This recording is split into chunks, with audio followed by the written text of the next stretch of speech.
Welcome to the Savvy Woman Show. I'm Catherine Magaña, a certified financial planner for Savvy Woman Wealth Management, where we educate, entertain, and enlighten women into being knowledgeable investors.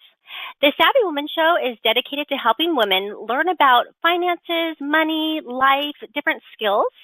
Over time, we interview different authors, women advocates, female entrepreneurs, and much more. We're really excited and pleased to have with us today Rebecca Zung. Our hope is to share stories with you and to empower you and help you with your life. So welcome to the show, Rebecca.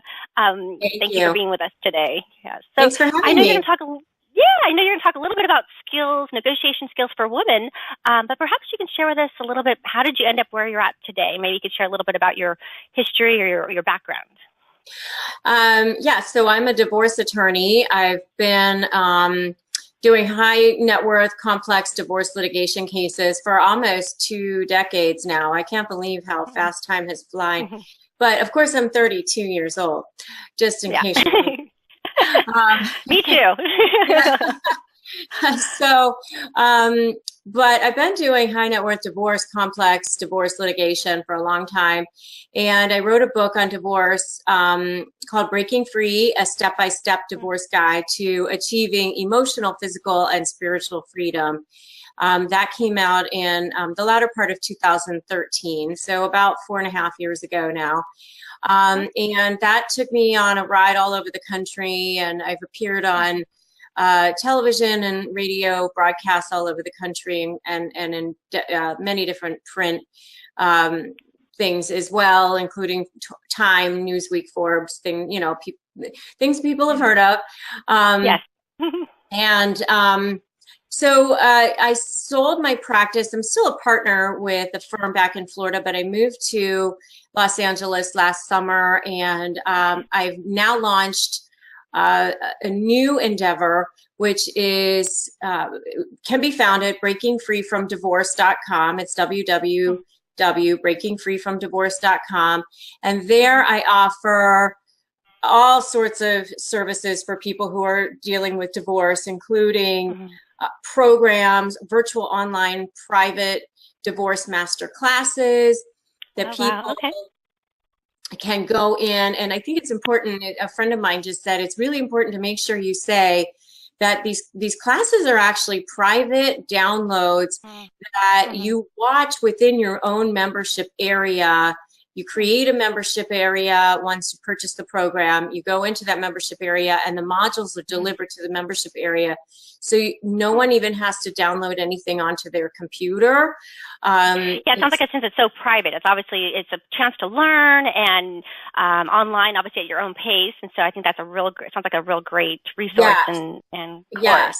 And it doesn't show up on your computer. You have your own private membership area within my website. And so you can watch it whenever. You can sit in your car, you can go to the library or whatever.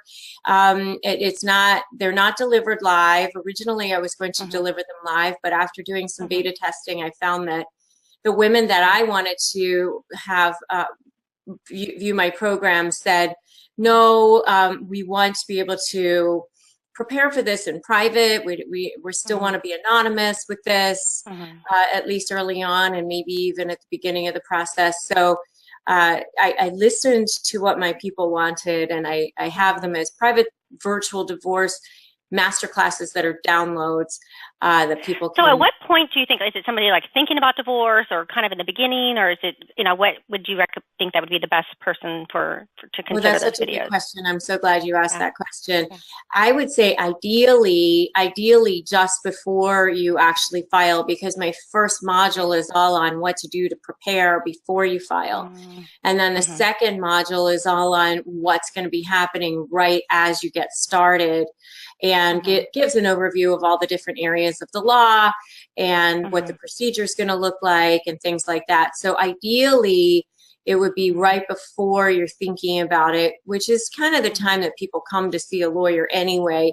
A lot of people who would come to see me were okay, I'm just thinking about this right now. I just need to get some information. Yeah.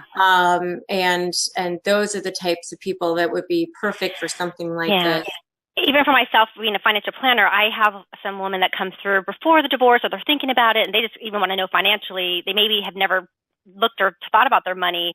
So I also have had some conversations, preliminary conversations. I think something like this would definitely be a good resource for them to kind of know what's the process, and and obviously knowing what they're getting themselves into beforehand, I think is helpful.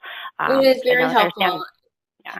I think, and you being in financial planning, you see it too. I think the biggest hurdle for most women with this is just the fear of the unknown and the fear of what's going to happen to them, and especially financially.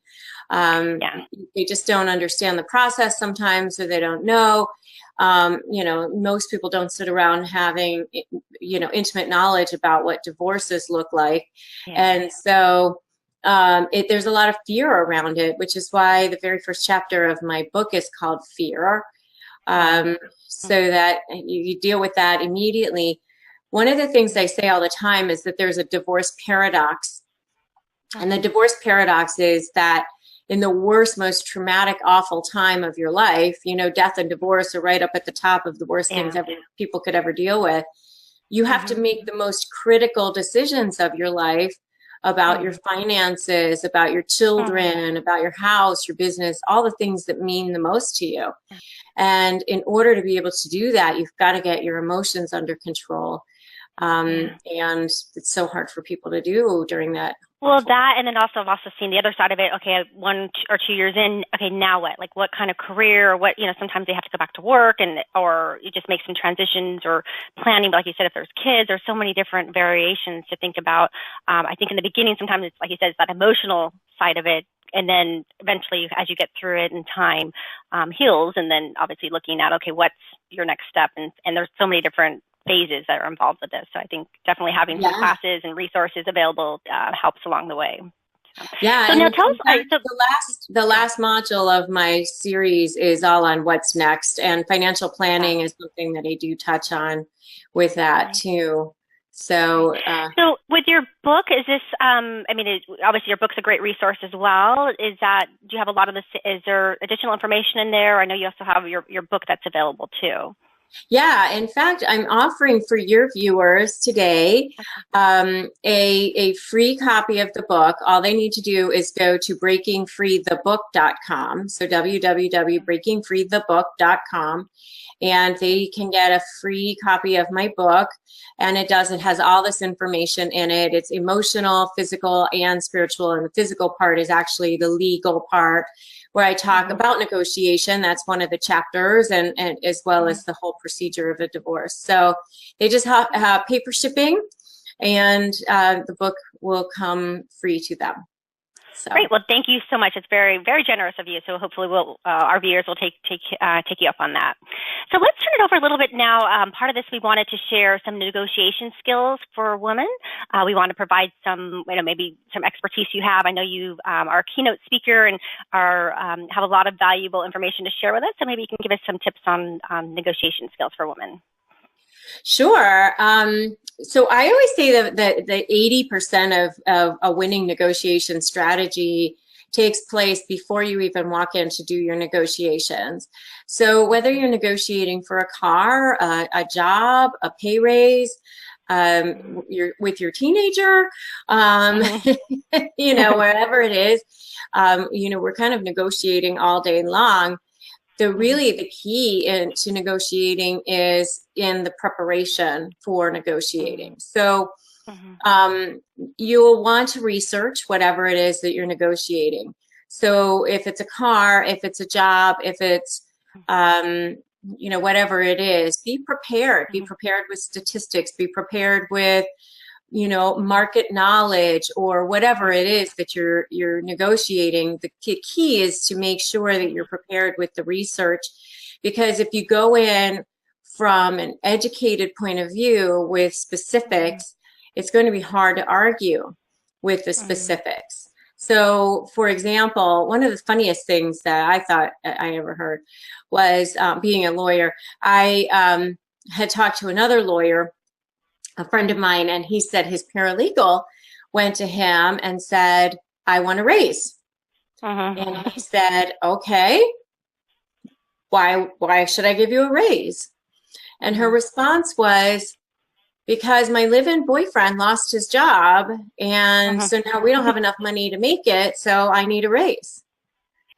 And I thought, oh, so you're the boyfriend now? I mean, you know, so yeah. What skills do you have? Like, what can you show? What are you doing more? Why should you in your job, right, and exactly. not your personal experience? Yeah. Had she gone in and said, I've done research, paralegals in this area for this type of law or this type of size of law firm, this is their average salary, and this is what I'm making, and also look at how many hours I built last year. I made the firm this amount of money, and you know, here are all the other things that I do to add to the firm and that put money in your pocket or whatever it is, or add to the quality of your life as my boss because I do these things for you.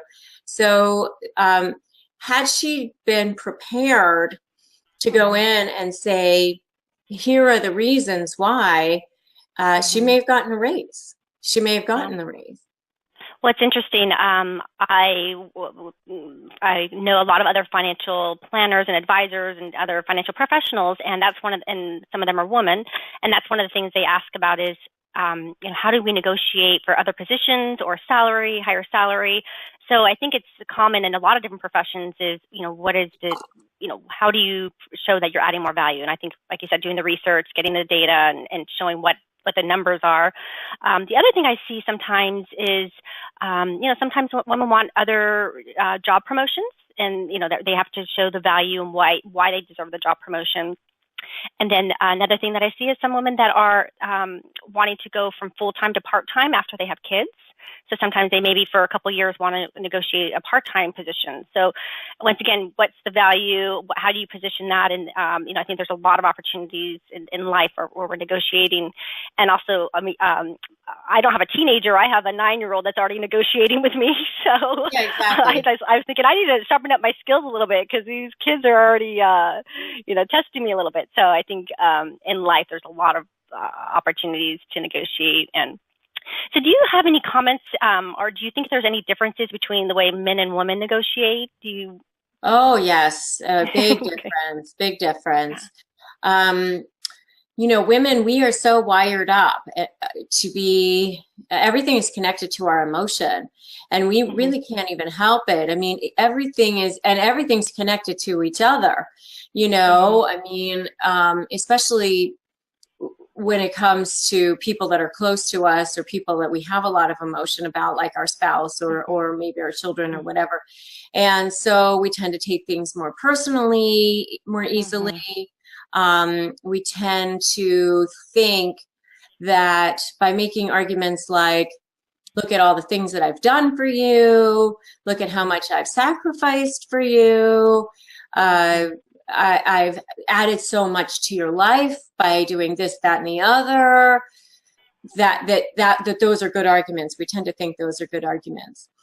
Unfortunately, men don't think those are good arguments. They think those arguments are irrelevant because men they naturally pigeonhole things. They naturally can just shut out everything else and just be focused on just the one thing.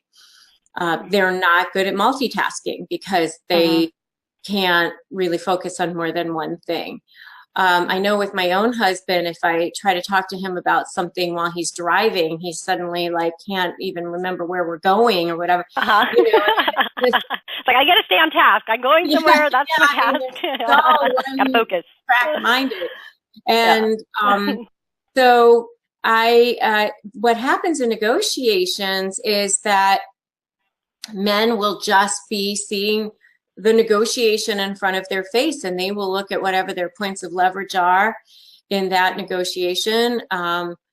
You know, just for example, of course, I've been a divorce lawyer for so long, so I've mostly seen a lot of negotiating around divorces, but that's the highest level of emotion and the most at stake usually. So, you know, what happens with men is they'll just look at the woman and say, well, you know, you have these skills, you have these certificates or these degrees or whatever. Yeah, you've been home for 10 years raising our children, but now this is a business deal. And so I'm going to make the argument that you should go back to work and that you can make money, because I don't want to have to support you for the rest of my life.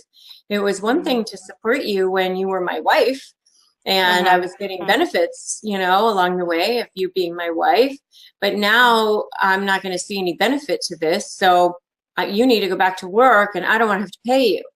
And they just completely are able to separate from that this person did all these things for them. Whereas the woman will end up being at a disadvantage because she'll be across the table going, don't you see that I was the one that, you know, helped put you through graduate school or you know, gave birth to your children, raised your family, kept a home for you. You wouldn't have been able to have that career if it hadn't been for me. And that just falls on deaf ears. And what happens is that women end up putting themselves at a disadvantage because they think that they're going to be able to negotiate from emotion, and it will not work that way. So they just need to really kind of put themselves in a man's position. I kind of hate to say, but by saying, okay, I'm also going to take the emotion out of this and look upon this as a business deal, because my future depends on this, as does the future of my children. So what does the law provide for me? And so, and even around going into a negotiation around a job, whether it's a promotion, whether it's talking to your financial advisor about, you know, what basis points to use for fees or whatever.